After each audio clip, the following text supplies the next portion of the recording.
Lockdown 3.0 आज हूँ शेष दिन माने आसंता कालू लॉकडाउन 4.0 आरंभ होब। दीर्घ सप्ताह है ग्रीन जोन में बस चलाचल नहीं राज्य सरकार पक्षर विज्ञप्ति बाहरी किंतु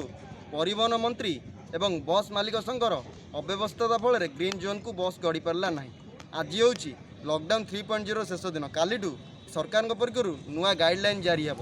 एवं सरकार निर्देशनामा अनुଯାयी जो गाइडलाइन रही है ग्रीन जोन को ग्रीन जोन किंतु बर्तमान सुधा गवर्नमेंट यहाँ कौन आलोचना करनी जेकोसी भी प्राइवेट बस मालिक संघ सहित आलोचना करता फलप्रद हो पारनी। ये कथा उठूँ साधारण जनता मुहर गोटे प्रश्न उठूँ जे बस चलो केबे बादामबाड़ी कटक कहले बादामबाड़ी जो ऐतिह्य बुझाए बादामबाड़ी बसस्टाण जो सब भिड़ रही है जनगहली रही है किंतु कोरोना भय कहीं घर बाहर ना किंतु लोक जीवा आसिया करने असुविधा जेहेतु कटक ग्रीन जोन में रही तो तेणुक बस चलैबार कौन असुविधा न थाए किंतु बस मालिक मान दाबी जदि आम कम यात्री नहीं जीवु ताल आम बस भड़ा उठबनी कि आम क्या पेमेंट भी दे पारूनी किंतु सरकार से सपक्ष जाऊना देखा जाऊ आसंता काली जो लॉकडाउन 4.0 रे बस मालिकों प्रति कौ भाई व्यवहार रोच सरकार और सरकार ए दिगरे केते पदक्षेप नौकरी। Cuttack camera person